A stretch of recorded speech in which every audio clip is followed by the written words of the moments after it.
Next on Animator Talk, you take a boy, a wish, and a magical lamp with an ever-impressive genie. The ever-impressive. That's right, today we're discussing Aladdin. Coming up.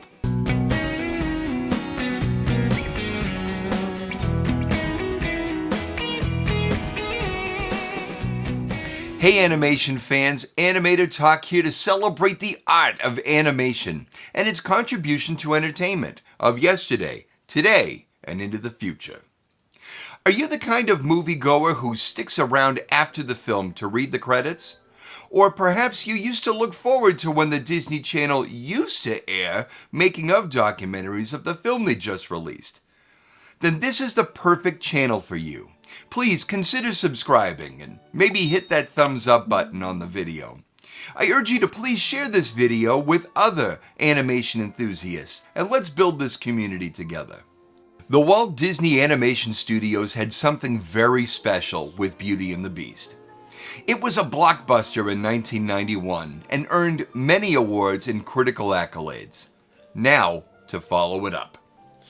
As mentioned in a previous episode, Howard Ashman and Alan Menken had devised a story treatment as well as a list of songs on demo tape to tell the story of Aladdin and his magic lamp. It was Howard's favorite story, and he was eager to bring this vision to the screen. It was shelved temporarily, as the studio was already in the thick of production on Beauty and the Beast. Once the studio was ready to dust off that 40-page treatment, they looked it over. Jeffrey Katzenberg saw many issues with the story as it was written. In this draft, Aladdin had a mother in the picture, and he ran around with a group of friends running amok in the streets of Baghdad. Once John Musker and Ron Clements were put onto the project as the directors, Jeffrey Katzenberg ordered that they not feel compelled to follow Ashman's version. Jeffrey was actually quoted to say, 86 the mother, the mom's a 0. But the rest of Howard's treatment had a lot of promise. It was written like a campy musical out of the 1930s. The Genie was originally written as a Cab Calloway type character. Jim jump is a solid shot. Makes you 9 foot tall when you're 4'5". You can hear it in the original demo recording of A Friend Like Me. Oh, Mr. Aladdin, sir, what will those orders be? In April of 1991, a story reel was presented to the studio executives, using storyboard sketches and a temp track for dialogue. Then they tore it apart, saying the script just didn't engage. Everyone thought this film was over before it started. They were given a week to turn it around. Characters were reworked, plot lines refined, and whole alternate storylines were cut. Katzenberg gave this new version a green light as long as they could bring on screenwriters. Screenwriters Ted Elliott and Terry Rossio were hired onto the project. These two would later write the story treatments to all of but the last of the Pirates of the Caribbean films. Ted and Terry were the ones who found a way to write out Aladdin's mother.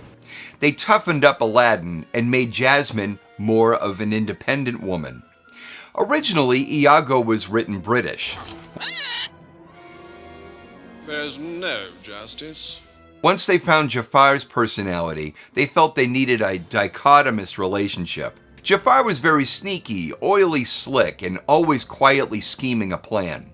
This meant Iago should be loud and obnoxious. The comedy started flowing, and so was the need for the perfect actor. Pop, you can check. Eric Goldberg was recruited into the studio after a successful career at Warner Brothers. He would be the first animator cast into the project. Heavily influenced by his favorite cartoonist, Al Hirschfeld, he devised a drawing style that took inspiration from Hirschfeld and melded it with the swooping lines of Arabic handwriting. With this style, he drew up concept design after concept design and brought them to the sitting directors. John Musker and Ron Clements were so enthralled with his pencil strokes that they asked that he come up with the visual style for the entire film. I'm getting bigger. Look at me from the side. Do I look different to you? I don't know about that, Genie. How do I look? You're a lot smaller than my last master. Oh, wow. Thank you so much, Genie. Glenn Keane, fresh off the Beast Animation unit, was tasked in designing and supervising the animation of Aladdin. Mark Henn was given supervising duties on Jasmine, the princess and love interest. The great Andreas Deja was cast in animating yet another villain, the palace's vizier Jafar, who would be designed and animated with such maniacally subtle characteristics. His wild and zany sidekick, a shoulder parrot, would need someone who could handle such an assignment. Will Finn, who had just finished animating the stiff Cogsworth, found such fun in turning the tables and letting loose on Iago. Inspiration for Iago came from the pet cockatoo that my wife and I had. Our bird alternates between very docile and very quiet to very loud and raucous. The Sultan would be another bouncy, bubbly character animated to perfection by Dave Proixma. And Duncan Majorbanks would be responsible for bringing Aladdin's monkey sidekick Abu to life. Not only would he be responsible for creatively animating a capuchin monkey, but also the character in the form of an elephant. When it came time to cast an animator for Raja, they needn't look any further than Aaron Blaise. Blaise is a master at rendering and animating creatures of all kinds. He animated this Bengal tiger masterfully. Randy Cartwright would animate the magic carpet. And rounding out the cast, probably the most prominent character in the film, the Genie, was animated by the film's designer, Eric Goldberg. Not only would Eric have to animate a character who's a caricature of Robin Williams, but also caricatures of all of the characters that Robin Williams would imitate. When dealing with traditional animation, the animator is in charge of the timing. Drawing 24 drawings per every second of footage, the animator's drawings move much faster than the human eye can perceive. The way Eric animates was perfect for this character and style. Such a juggernaut of an assignment and handled beautifully. He got down up and dropped by. When it came time to bring a voice to the Genie, Jeffrey Katzenberg sought out comedy legend Robin Williams. Robin showed apprehension in taking on the role at first. He didn't like how commercial Disney can get, and selling merchandise is not his style. That is until Eric Goldberg took a soundbite of Robin's stand-up routine and animated it to come from the voice of the Genie. We've used these words in a sentence. I don't care. It's still stupid. Robin saw this and was sold on the project. He had some stipulations and a type of moral clause, and once they agreed, he signed the contract.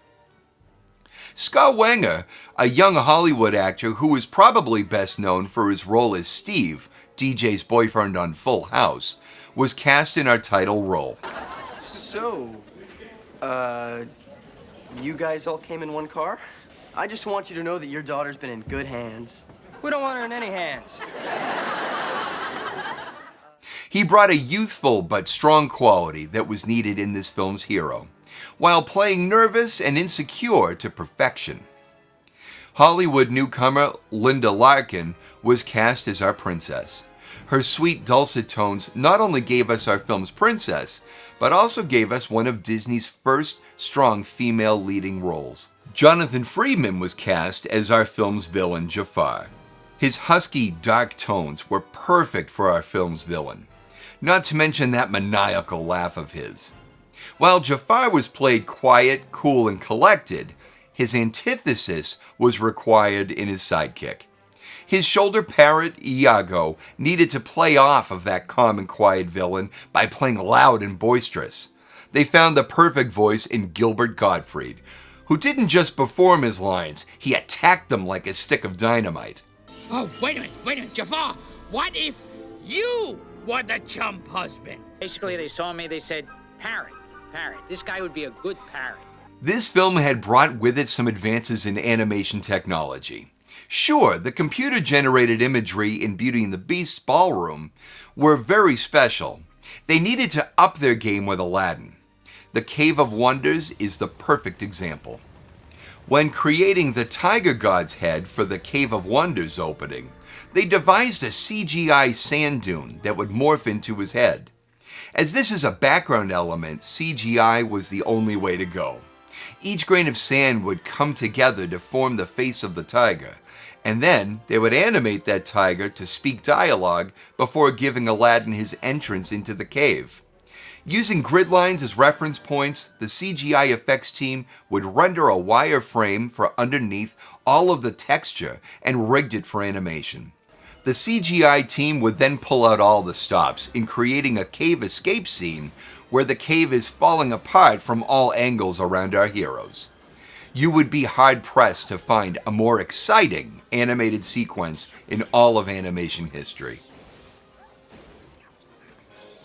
Aladdin would have a third friend in this film who would come to his aid many times throughout the story. A magic carpet needed to be brought to life. Randy Cartwright would provide the hand-drawn animation for the carpet. Randy would find this a very challenging character. After all, this would be the film's pantomime character who takes on the physical traits of a human character while playing nothing more than a flat rectangle. With the CGI team being tested in every scene, it was decided that the carpet's woven design would be placed on top of the hand-drawn animation with a CGI painting. It was masterfully done in every frame. Howard Ashman and Alan Menken devised another beautiful list of songs for this story. With the unfortunate passing of Howard during the final production days on Beauty and the Beast, they needed to find a new lyricist to pick up where Howard left off. The story had gone through many changes. While A Friend Like Me, Arabian Nights, and Prince Ali remained in the film untouched, half of Howard's songs no longer fit into the story's narrative. They found Broadway legend Tim Rice as a great collaborator for this film. Rice's One Jump Ahead and A Whole New World fit seamlessly between Howard's work and rounded out the body of work nicely.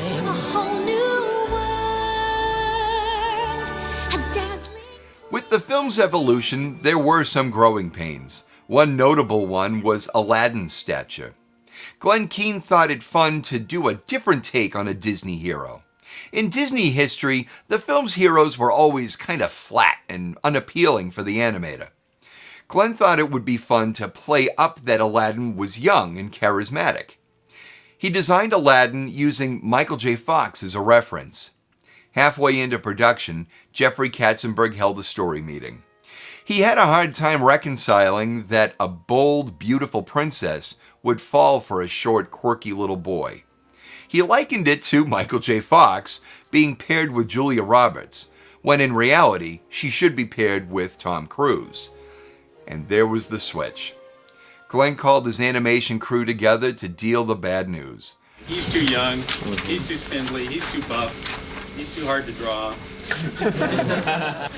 Unfortunately, that's who we have to draw. Not only did they have to work with a new design that was more difficult technically to draw, but they would need to completely reanimate whole scenes completed months ago, and under the same deadline.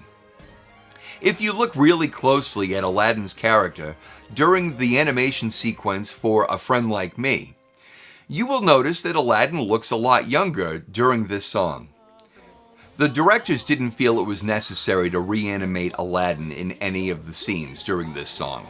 After all, you'd be paying attention to the Genie and all of his antics and effects. Then Glenn would take to heart the idea of redesigning Aladdin to look more like Tom Cruise, and use those notes very literally. From the hair to the eyebrows, down to the large nose, this guy could lip sync to old-time rock and roll at any minute. Oh hey, did you know? Check it out! The Great Improviser. During the many recording sessions with Robin Williams, he did what he does best.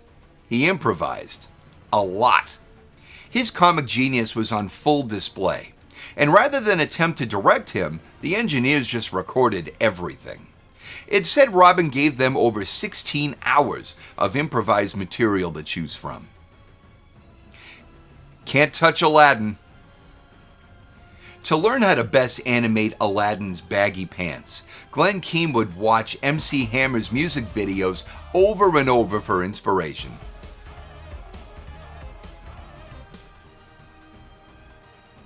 Director's cameo.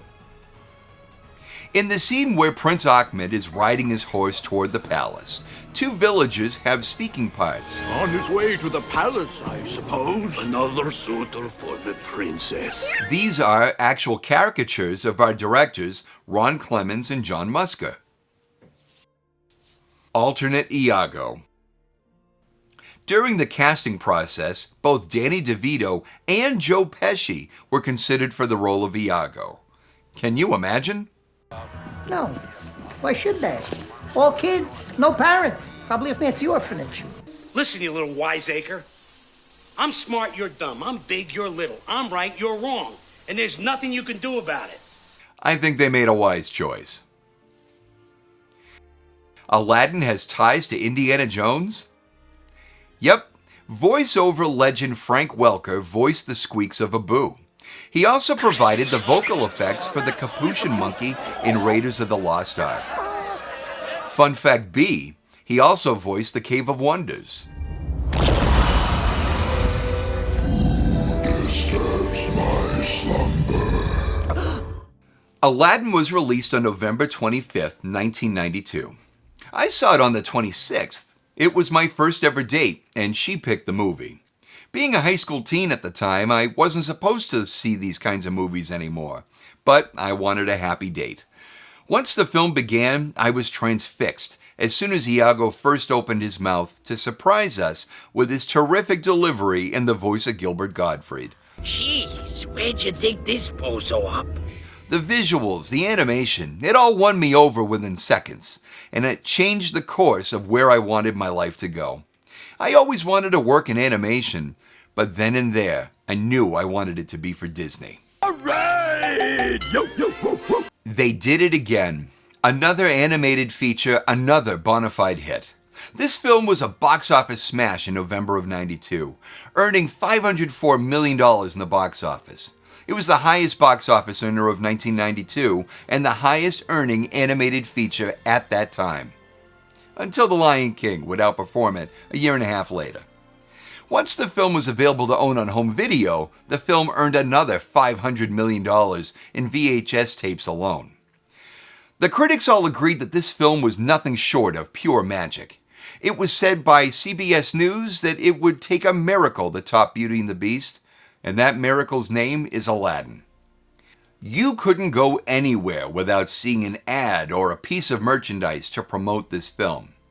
Much to the chagrin of Robin Williams, but that's a story for another episode. When this film was released, it was proof that Disney was on a roll. Hit after hit after hit, Disney was back as the champion of animated film. And their latest film at that time was huge. I urge you to give this another view, and until next time, you keep moving forward.